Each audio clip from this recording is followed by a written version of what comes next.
రాజన్న రాజ్యం అంటే అది ఎంతవరకు జరిగిందంటే ఆ సమయంలో ఉన్న ప్రజలకి అంత జ్ఞానం లేదండి. ఆయన పరిపాలించడం గత ఒక 10 ఏళ్ల కిందట ఆయన ఉంటుంది రాజన్న రాజ్యం అనేది. అప్పుడు జరిగిన అభివృద్ధి నాకు తెలిసి మా గ్రామం ఉంది.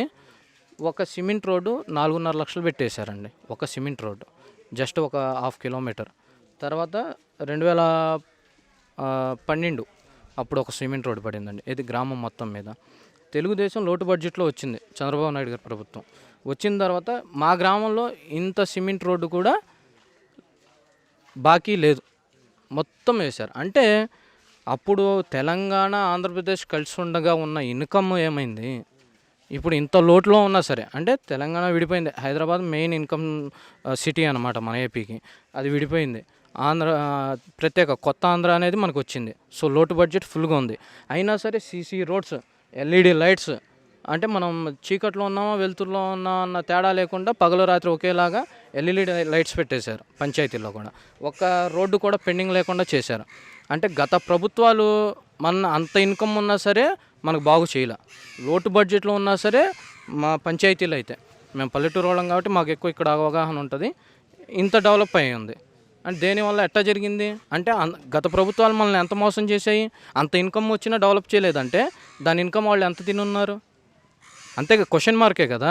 ఇప్పుడు లోటు బడ్జెట్లో ఇన్ని రోడ్లు వేయగల ప్రభుత్వం అంతకుముందు మిగులు బడ్జెట్ ఉండి ఇన్కమ్ చాలా లక్షల కోట్లు ఉన్నప్పుడే ఏం చేయలేకపోయింది. ఇంత లోటు బడ్జెట్లో ఉన్నా కూడా చేయగలిగిందంటే అది ఎవరి అసమర్థత? అంటే గత ప్రభుత్వం ఏమో రాష్ట్రాన్ని అప్పుల పాలు చేసేసిందని చెప్పి ఇప్పుడు అధికారంలో ఉన్న ప్రభుత్వం ఆరోపిస్తుంది కదా, అసలు మీరే ఉంటారా? అప్పుల పాలు చేసిందంటే ప్రజల కోసం చేస్తారు. 1000 కోట్లు చేస్తారు, 2000 కోట్లు చేస్తారు. మీరు దానికన్నా భిన్నంగా చేయండి. మీరు అప్పు లేకుండా పరిపాలించండి. ఆ సామర్థ్యం మీరు తెచ్చుకోండి. మీరు ఐఏఎస్ని వీళ్ళని కమిటీలుగా పెట్టుకొని సలహాదారులుగా పెట్టుకున్నారు కదా, వాళ్ళ దగ్గర నుంచి తీసుకోండి. అవినీతి గురించి మాట్లాడుతున్నారు. అవినీతి గురించి మాట్లాడాలంటే నేను దొంగను అనుకోండి, నేను ఇంకో దొంగ గురించి మాట్లాడితే ఎట్లా ఉంటుంది? అలా జరుగుతుంది పరిపాలన అనేది. విజయసాయి రెడ్డి గారి మీద ఎన్నో కేసులు ఉన్నాయి. ఆయన ఏం చెప్తున్నాడు? మేము అవినీతి రహిత పాలన అందిస్తాం అంటున్నాడు. అవినీతి రహిత పాలన ప్రస్తుతానికి అవుతుందో లేదో పక్కన పెట్టండి. ఆ కామెంట్స్ కాకుండా ప్రజలు పడుతున్న ఇబ్బందులకి వాళ్ళకి సరిగ్గా పరిపాలిస్తే చాలు. ఇసుక ఒకటి, టయానికి ఇసుక, వర్క్, ఫంక్షన్స్ టయానికి ఇవ్వగలిగితే చాలు. గత ప్రభుత్వం 1వ తారీఖు, 2వ తారీఖు, 3వ తారీఖు ఏదైనా సెలవులు వస్తే 28 కానీ 29 కానీ ముందుగానే, అది ఆదివారం వచ్చినా ఏ వారం సెలవు దినం వచ్చినా సరే ఫంక్షన్ ఆపకుండా ఇచ్చింది. ఈ ప్రభుత్వం ఫంక్షన్ వాళ్ళ తండ్రి పుట్టినరోజు అయితే ఎవరికేంటంటే, ఎవరి పుట్టినరోజులు అయితే ఏంటి, ఆయనకుండే ఫార్మాలిటీస్ ఆయనకుంటాయి. ఇక్కడ తినేవాడు ఏం అవ్వాలి? ఈ వారం రోజులు, ఈ 10 రోజులు అతను వెయిట్ చేయగలడా? మందులు తెచ్చుకునే వాళ్ళు ఉంటారు టైం టు టైం. 1వ తారీఖునో, 2వ తారీఖునో, 5వ తారీఖునో డాక్టర్ దగ్గరే హెల్త్ చెకప్ మంత్లీ వెళ్ళేవాళ్ళు. 60 ఏళ్ళు నిండిన వాళ్ళు మొత్తం పేషెంట్లే అయ్యి ఉంటారు. ఆల్మోస్ట్ 99% వాళ్ళందరూ మెడిసిన్ మీద ఆధారపడి బతుకుతారు. అలాంటిది మీరు 9వ తారీఖు ఇస్తాను, 8వ తారీఖు ఇస్తాను అని ఏంటిది మీరు మాట్లాడేది? That's not correct. ఓకే, నా రాజధాని విషయంకి వస్తే మంత్రి బొత్స గారు అంటున్నారు రాజధాని ఏరియా ముంపు ప్రాంతం. అలాగే విజయసాయి రెడ్డి గారు కూడా కామెంట్ చేశారు రాజధాని ముంపు ప్రాంతం శ్రీకృష్ణ కమిటీ చెప్పింది అని అంటున్నారు. అసలు దీని పట్ల మీ అభిప్రాయం? అసలు రాజధాని అక్కడ వాళ్ళకి తెలియకుండానే పెట్టారంటారు అక్కడ? వాళ్ళకి ఎందుకు తెలియదండి? వాళ్ళు 100% ఆమోదించారు. వాళ్ళకి అవగాహన కరెక్ట్గా ఉంటే, అంటే నెక్స్ట్ స్టెప్ ఏంటి? రాజధాని ఇక్కడ పెట్టాం, నెక్స్ట్ మనం ఏం చేయాలి? ఇప్పుడు ఈ 5 ఏళ్ళు ఉంది, మనం ఈ 5 ఏళ్ళలో ఏం చేసి చూపించాలి? గత ప్రభుత్వం చేయలేంది మనం చేసి చూపించాలన్న ఆలోచన వాళ్ళకి నిజంగా గుండెల్లో మనసులో ఉంటే, ప్రజలకు సేవ చేయాలన్నది ఉంటే వాళ్ళు ఎప్పుడుకో చేసేవారు. వాళ్ళ మీద వీళ్ళ మీద అపోహలు సృష్టించి కామెంట్స్ చేసుకుంటూ రోజుల్ని డొల్లించుకుంటూ రారు. కాలాన్ని వృధా చేయరు. ప్రజల్ని, పేద ప్రజలే ఇబ్బంది పడుతుంది. సామాన్యుడు, పల్లెటూరు సామాన్యులు చాలామంది రోజువారీ కూలీలే ఇబ్బందులు పడుతున్నారు. వాళ్ళేం ఇబ్బంది పడట్లేదే, వాళ్ళ జోబులో డబ్బులు ఏం తీసి మనకు ఖర్చు పెట్టట్లేదే. చివరికి వాళ్ళ phone bill, PA bill, transportation vehicle bill మొత్తం ప్రభుత్వమే భరాయిస్తుంది. ప్రభుత్వం అంటే ఎవరు? ప్రజలు. ప్రజల ద్వారా వచ్చిన సొమ్ముని వాళ్ళు క్యాచ్ చేసుకుంటున్నారు. కరెంట్ బిల్స్ ఉన్నాయి. మొన్న గత ప్రభుత్వం ఉన్నంత వరకు ఎలా వచ్చినాయి, ఇప్పుడు ఎలా రాగలుగుతున్నాయి? అంతకుముందు 200, 300 వచ్చిన కరెంట్ బిల్లు ఇవాళ 800, 1000 రూపాయలు, 1200, 1500, 2000 వస్తుంది. 30 రోజులు తీయాల్సిన కరెంట్ బిల్లు 31, 32 రోజులు తీస్తున్నారు. అది ఎందుకు అలా తీస్తున్నారు? అంటే ప్రజలను ఇబ్బంది పెట్టడానికేగా. అంటే ఏదో విధంగా ఇన్కమ్ అనేది సోర్స్ చేసుకోవాలి. అంటే ప్రజల రక్తాన్ని పీల్చడమే వీళ్ళు. ఇన్కమ్ సృష్టించేది లేదు. ప్రజల మీద వచ్చిన ఇన్కమ్ని తీసుకోవాలి. హెల్మెట్ లేకపోతే 5,000, డ్రైవింగ్ లైసెన్స్ లేకపోతే 10,000. ఏంటిది? అదే భరత్ అనే నేను సినిమా చూసినట్టున్నారు బాగా మోడీ గారును ఈ జగన్ గారు. ప్రజల్ని ఇబ్బంది పెట్టే ఇదిగా వీళ్ళు నడుస్తున్నారు.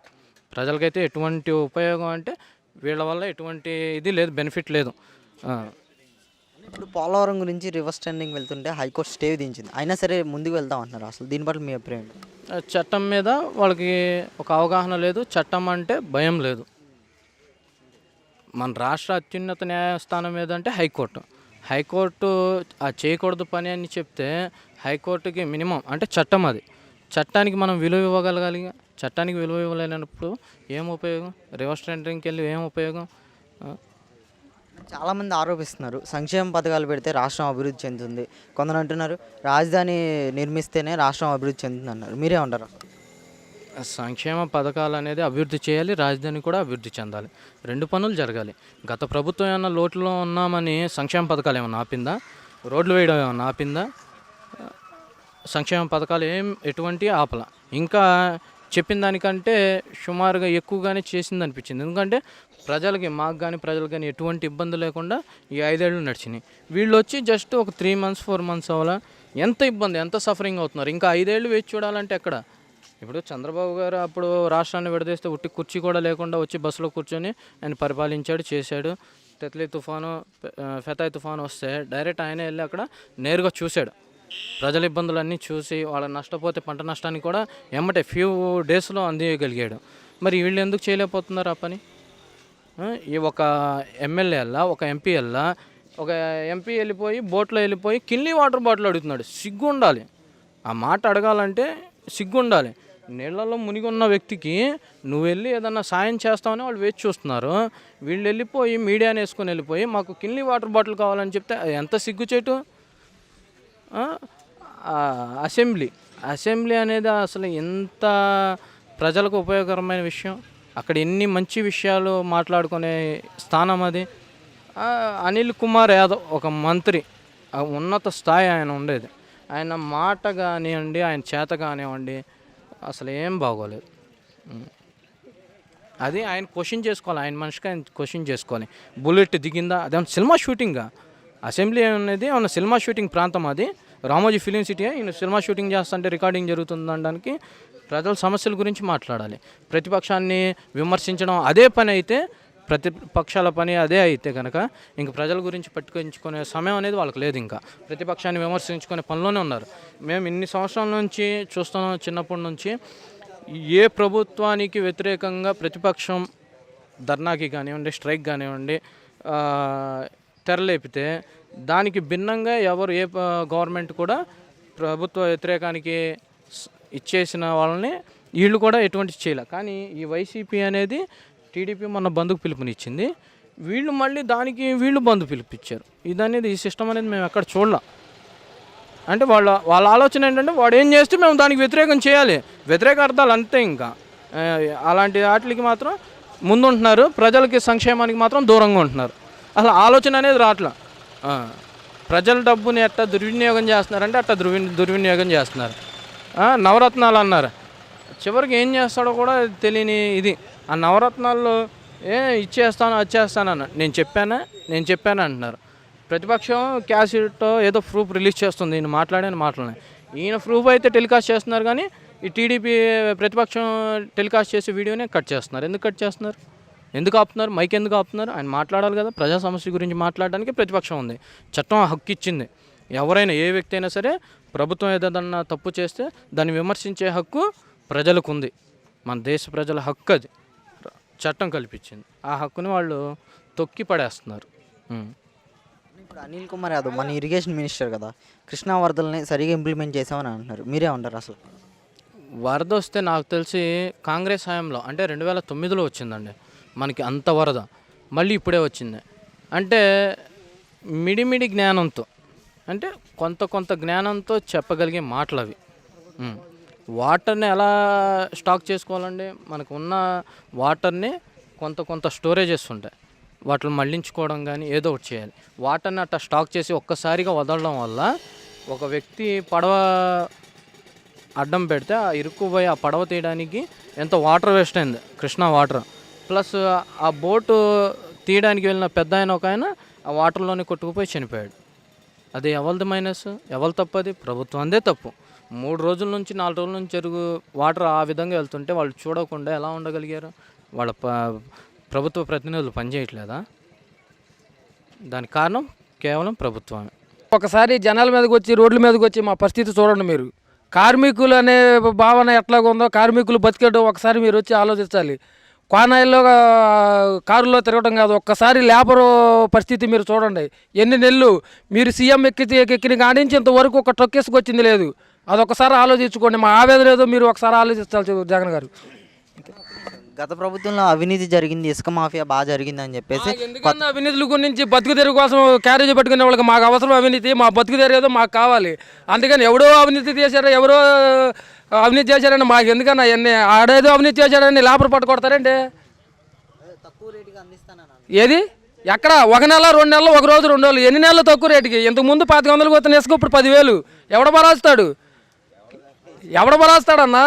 ఇప్పుడు కరెక్టే లేబర్ ఉన్నాడు, ఇప్పుడు ఏదో 4 లక్షలు పెట్టి 5 లక్షలు పెట్టుకో ఈ బిల్డింగ్ కట్టుకుంటున్నాడు. 10,000 పెట్టి ట్రక్కేసుకు తీసుకొచ్చి ఎంతలో కట్టగలడు? 4-5 లక్షలు అయ్యే ఖర్చు ఇసుకతోనే 3 లక్షలు 2 లక్షల దాకా అవుతుంది. ఎవడ బరాస్తాడు? ఇవన్నీ ఆలోచించుకోవాలిగా. ఇసుక పని మద్యం పాలసీ ఆపేస్తా అన్నారు. ఇసుక పాలసీ ఆపినప్పుడు మద్యం పాలసీ ఆపాలిగా. మరి మద్యం ఎందుకు వదులుతున్నారు? అట్టాకి ఇసుక ఎందుకు వదలరు? ఇప్పుడు మద్యం పాలసీ కోసం, ఇసుక పాలసీ కోసం ఆపారన్నా, మరి మద్యం పాలసీ కోసం ఆపన్నారు. అది ఎందుకు ఆపలా చెప్పండి? మరి అది ఆపాలిగా. అది ఆపితే ప్రభుత్వానికి దిక్కులేదు. మరి అదేగా ప్రభుత్వ ఆదాయం. ఇది ఆపినట్టు అది ఆపితే అట్టా కుదరదు. మా బతుకులనే కొట్టాడు అన్న గంటని ఒక లెక్క. అట్ట కాదన్నా, లేబర్ పొట్ల మీదే కట్టాడు అన్న గంటని ఒక లెక్క ఏంటి? అవి కాదు ఇంకేమన్నా మూసేస్తారు ఆయన. అది ఓకే.